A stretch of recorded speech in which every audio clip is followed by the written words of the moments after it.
Today we are doing something crazy.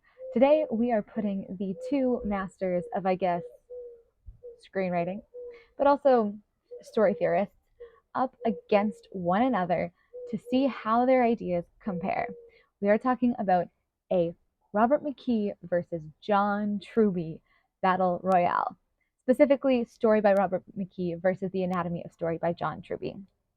So what I'm going to be doing in this video is I'm going to be giving us some basic stats. Then I'm going to be talking about their discussions of character, antagonist, theme, conflict, subtext, genre, scene construction, and then giving overall thoughts on the books and their examples.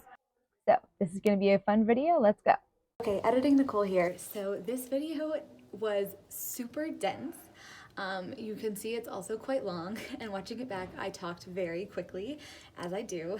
So I have tried to ameliorate that in numerous ways. So number one, I have an infographic now that I created on my website with like the differences by each category between John Truby and Robert McKee, exactly what they say, the terminology. It's very summarized for copyright reasons, but hopefully that will help you follow along. Second of all, I've slowed the video way down, so I am talking much slower at a normal person's rate, hopefully. Third of all, I've actually split the video into two parts. I was going to kind of react to reviews and sort of tell you whether you should trust them or not and how accurate those criticisms were. That'll happen later. And then 3 or 4, I think I might do yet again another much shorter version of this, which is like, I don't know, like 8 minutes, like I did for Save the Cat versus Anatomy of Story, where it's better for people who just want like a quick look. So let me know about that fourth one, but that is all what is coming. I still think this is a good video. I spent a lot of time doing the analysis, so I hope you enjoy it. Story by Robert McKee was published in 1997, and it is on Amazon with 2,283 reviews. Anatomy of Story by John Truby was published in 2007, and it is on Amazon with 2,402 reviews. So they're fairly similar, strong audiences. Obviously, they have a lot of people reading them, and almost the same number of reviews. Both Robert McKee and John Truby, though, have worked extensively as story consultants in Hollywood, as well as like run lots of classes and written lots of books and lots of articles and blog posts and things on story itself. And so they're fairly similar in their expertise. All right, let's go. Let's get right into it. We're going to start with character. So both McKee and Truby discuss character change. John Truby discusses the concept of desire and need. So desire is what the character wants. Need is what they need, which is related to like their weakness and their change. Robert McKee calls it a conscious and unconscious desire. Conscious being the goal, unconscious being analogous to the need. I honestly think that the word need is a little bit more intuitive for me, but that's just down to vocabulary. They have sort of the same basic thoughts on like what defines your sort of basic character. Robert McKee really has 2 points on characters in his book, like to if we really narrow it down. The first one is that deep character is different than characterization. And the second is that deep character is revealed by choice under pressure, escalating to a final choice at the climax of the book. Later, he talks about the key to true character being desire. So, what we said before, the conscious and unconscious desire. And he also talks about dimensions and contradictions. And this was a really, really interesting point that's also related to story engineering.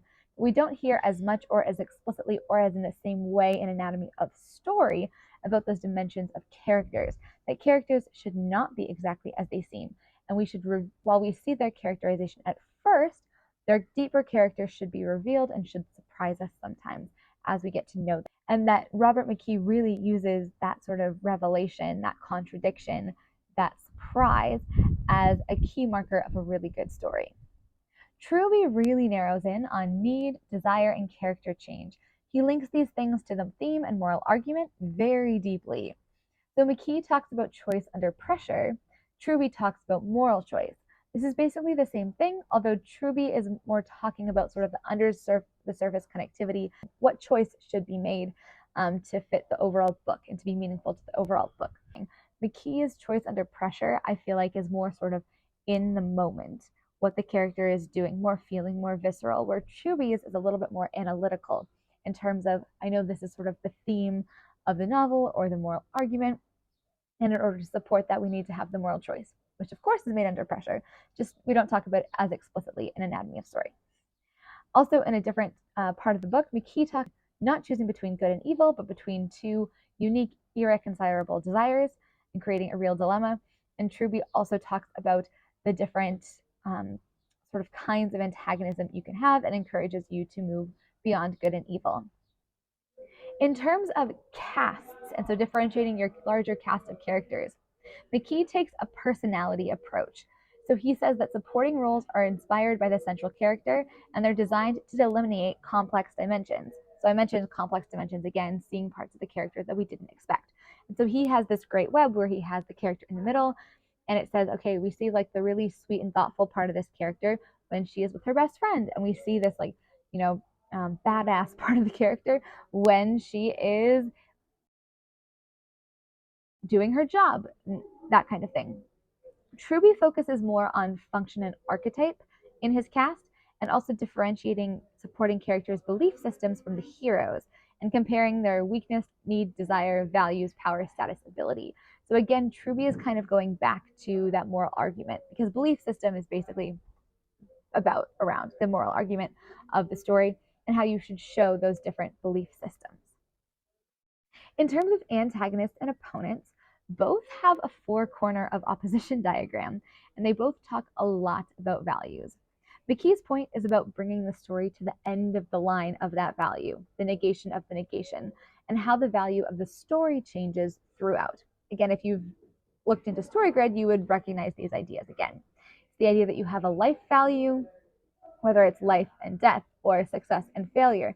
And throughout the book, you're kind of moving, changing between the different variations of that value. You can go from success to compromise to failure masquerading as success, all of those different ones. Truby takes a value cluster approach to defining the hero's opponents and showing conflict, whereas Truby gets a little bit more concrete and actually brings that to be specific to the characters. So he is really, again, focusing on the moral argument thing, where you have these clusters of values all related to sort of your moral through line, your theme, and how those values conflict. So you have a hero, four corners of opposition, and different values in conflict. So the hero might value family, the antagonist might value money. The hero might value aesthetics, the antagonist might value thriftiness. And those things, some of those directly conflict. It's very obvious. Some of them are a little more under the surface. And you give these sort of clusters of values that define how the characters are making their decisions. These are different techniques that I think can be done simultaneously in a story.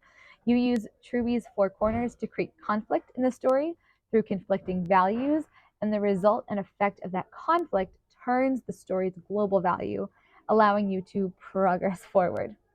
I do think that Sean Coyne's diagrams of value progression show this more intuitively than the opposition diagrams in story.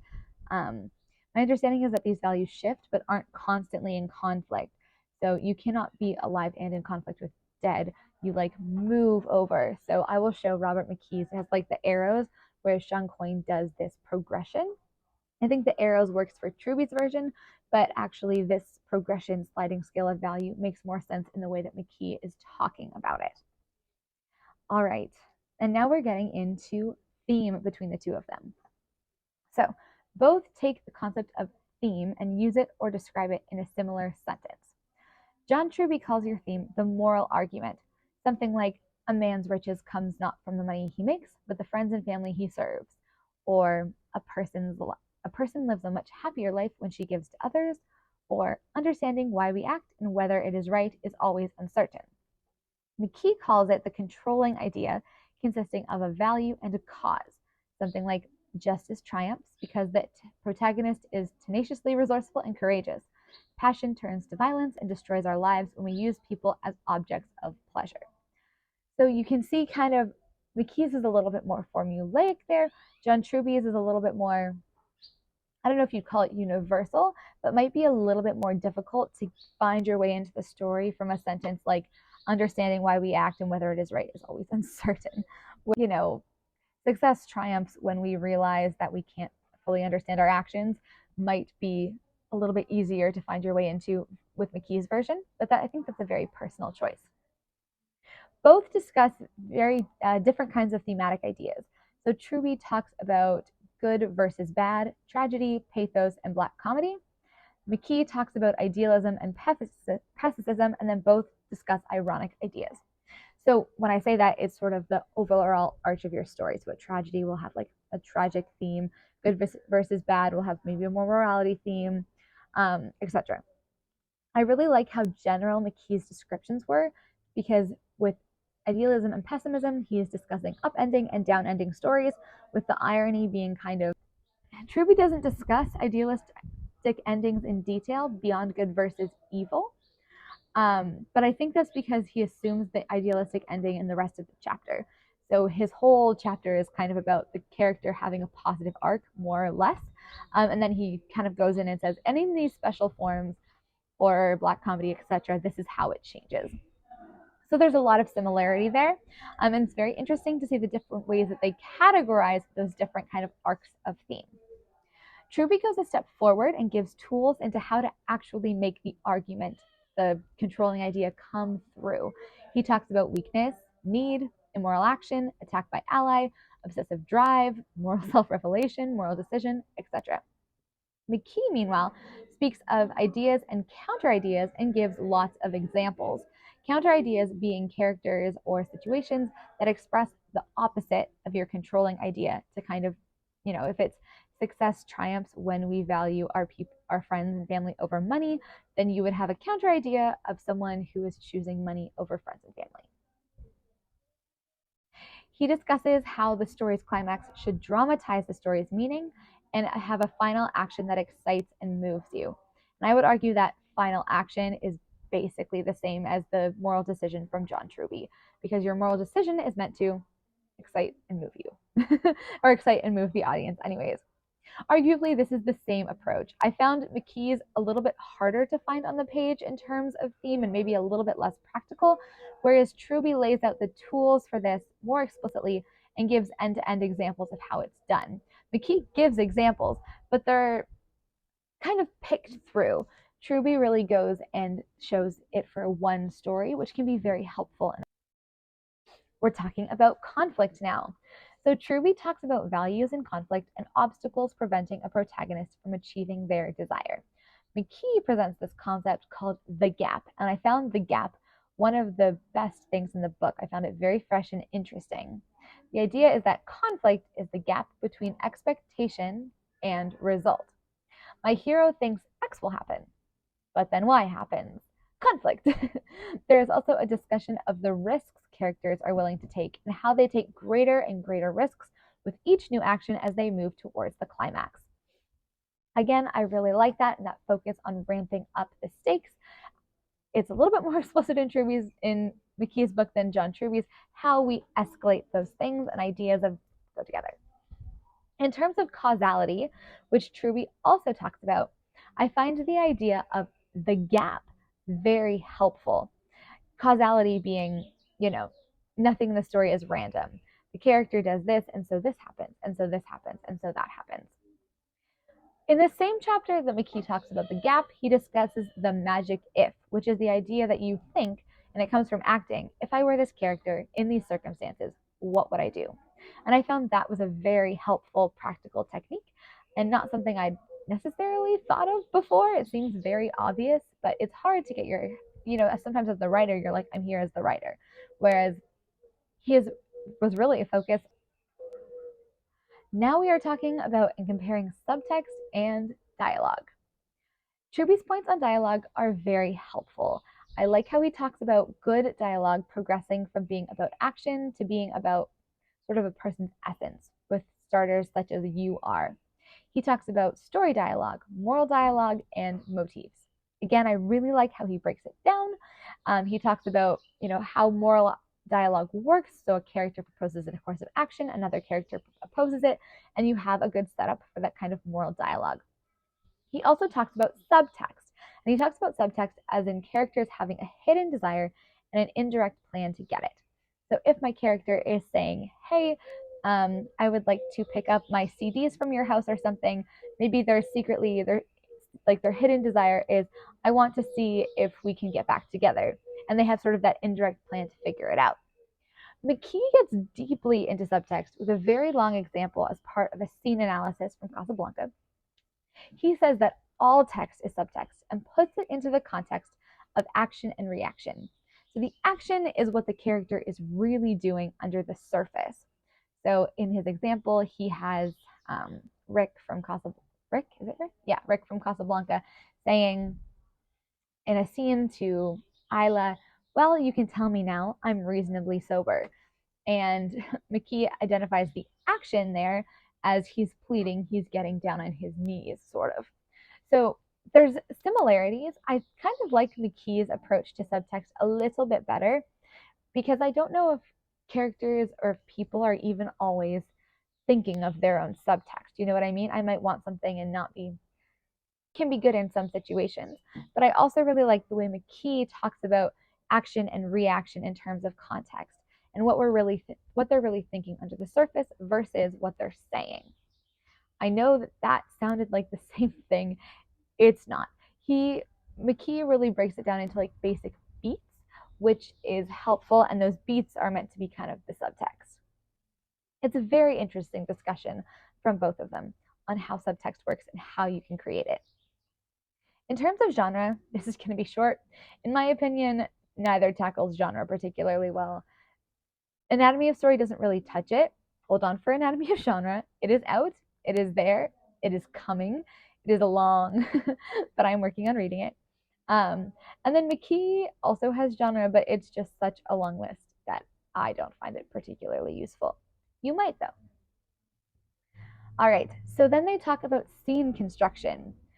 Both encourage you to write dialogue last, which I think is a screenwriting thing, although I doubt Aaron Sorkin would agree. And it's basically like they don't want you to write a good line of dialogue and then be like, oh, I have to keep this line of dialogue when you don't have like the rest of the scene there. They also both talk about how you should let your character's actions tell the story. Truby suggests rewriting a scene over and over. So add action, then story dialogue, then moral dialogue. When I first read this book, I thought, no way. But now that I'm very, very deep into editing my book and rewriting scenes over and over and doing multiple editing passes, I'm actually very on board because it's helpful to think of those different things. Like in this one, I'm going to make sure that the description is good. In this one, I'm going to make sure that the scene turns properly. In this one, in this pass, I'm going to make sure that there's some moral dialogue, etc. McKee has two big scene analyses where we're analyzing at the beat level. In terms of actual writing, he suggests writing a treatment first, and only then do you add dialogue with the idea that characters will be dying to speak by that point. He says that the premature writing of dialogue chokes creativity. Again, I think that's more screenwriting and less novel writing, but that's just me. His principle is always write from the outside in. So writing from the outside in, as in you're not like imposing yourself on the characters, you're getting the characters to come out like this. He also talks about turning points in scenes, and I love the whole concept of, progressive complication, turning point, crisis, climax, resolution in a scene. I find that an incredibly helpful framework. And of course, McKee talks about how you need to keep trying and retrying your turning points. He says turning points must be imagined, discarded, reimagined, and then played out in text and subtext. Super cool. Again, linking the turning point to the text and subtext, a reminder of thinking that what is under the surface and your character doesn't necessarily have to say or even potentially think exactly what that crisis is. Both, interestingly, really advocate writing and rewriting and, keeping at it and keep changing it up until you get something that's really good. And I think that makes sense because I think we all know that writing is rewriting. Good to see it from both their perspectives. And so then we go to overall. So my overall thoughts on the content of the books. I find McKee's is more helpful at a micro level for creating powerful scenes. I often think of his points while I'm writing. So a reminder to look in the characters' heads, a reminder to use subtext. What is the turning point? What is the value shift? The action, reaction. What is the character doing? What are they really doing? I find his principles are very organic and a more sort of emotional way to approach scenes, and it's a good reminder to bring that emotion in. Sometimes I personally can get so into this is what's happening in the story, this is what has to happen, we have to make this happen for the plot to work, and the character needs to get through it, that I kind of forget some of that emotionality. And so I think about a lot of those principles from the book as I revise scenes. Truby, for me, is more of a macro way to look at story and is very useful when you're looking at the overall sort of arch and arc of your story. Since my story is more or less kind of like I feel good about more or less good about the plot now and the characters, etc., I'm referring to it like a little bit less, but very much so it's all built on a structure from John Truby. So currently, my thoughts are that I have ingrained much more of John Truby's points. So weakness, need, desire, character values, ensuring all characters are a variation on the hero's moral problem. These are things that I do now automatically without even thinking, oh yeah, I should do that anatomy of story thing. I'm like, okay, and put your characters to the corner. And it's there, but that's because I have read this book many, many times. And I first read it like 10 years ago, more than 10 years ago, so I know it fairly well. I go back and reference story more, but that's because I've read it more recently and only once, and partially, so obviously you have to review. I don't know it as well as I know Anatomy of Story, but it's also partially because I found it hard to retain some of the key points. And I'm going to get into that in a moment. So, the content of a book is always an important thing to chat about, but so is the actual book. So let's chat about the actual book of these. So when I looked at these Amazon reviews, there are lots of complaints about both books being overwritten and lengthy. And let's be real, no one would ever call these books brief. I find Anatomy of Story much easier to get through because it has less flowery language and more examples. Story has hundreds of examples, but I feel like Anatomy of Story either has more or they're done in a more helpful manner. I'm going to talk about that again. It also is a more step-by-step process overall. For example, the premise chapter, he gives you, step-by-step to getting a premise. There's less on the designing principle. We've talked about that. The designing principle is a hard concept. Thank you, everybody who has been in my comments telling me what the designing principle is. I actually really appreciate it. So if you don't know what it is, I will link the video where everybody else has told us, and it's useful to read, in my opinion. Anatomy of Story, the summary, in Anatomy of Story, there's also a summary followed by an overarching example at the end of every chapter, which is a very helpful structure, especially for reference. I find story structure incredibly confusing. It talks about character in like 3 different chapters, some of which don't even have character in the title. Like antagonism is technically about character, but it's a separate chapter from character. It tells you what you're shooting for in the finished product, which is great. Story does really, though, go beyond the macro structure things, which are very important, getting a little bit more into the raw, emotional, human things and getting reactions and changes and emotionality that fit and that ring true to audiences. So I see this sort of a spiral writing a book, right? Between macro and micro. When you're planning scenes, you're taking a very Truby approach. Where is this on my character's arc? What problems do I need to solve? What is my strategy? What values are in conflict? What are the character's desires? And then that overlaps and then wings into McKee's, which is what are the character's desires? Of course. What do they expect to happen? What do they mean with what they're saying in each beat? And where is the shift? I love to talk about examples. So, my final thing here on the story before we get into a summary and then reviews is about the examples. So interestingly, these books were written 10 years apart, but they use very similar examples.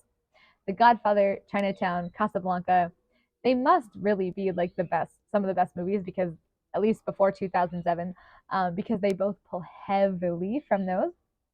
I do appreciate John Truby pulling in some newer examples, newer as in new in 2007. So things like Pride and Prejudice and Harry Potter, although I don't necessarily agree with him on the premise or designing principle for Harry Potter, but fair enough. The 7th book had just come out, maybe he hadn't read it. So Truby also takes his examples and applies his principles to them very strongly. So when he's saying this is how you write a premise, he writes out the premise exactly how he says this is how you write a premise for every single example.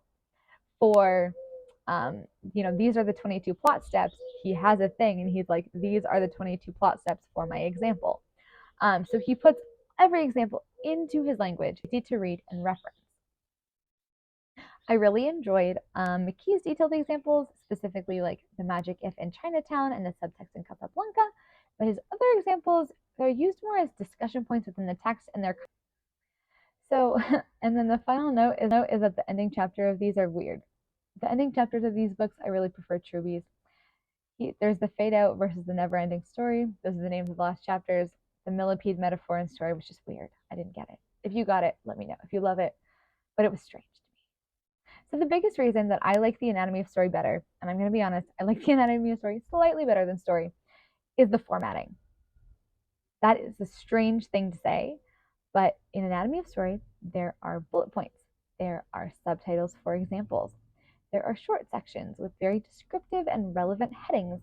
There are summaries at the end of every chapter. The examples are broken down and bullet pointed. Maybe this is wimpy, but it makes it way more readable. And every page has a subtitle, a call out, a list, something to break up the text, where a story is much more thick chunks of text without lots of breakouts or diagrams for pages, and that just makes the readability and the referenceability much more difficult. So for me, Anatomy of Story is my preferred reading reference experience, although they both have McKee complains about. This wouldn't be the book for you. So there we go. John Truby versus Robert McKee in detail. I'm very curious what you think. Have you read both of these books? Do you want to read either one of them now that you've heard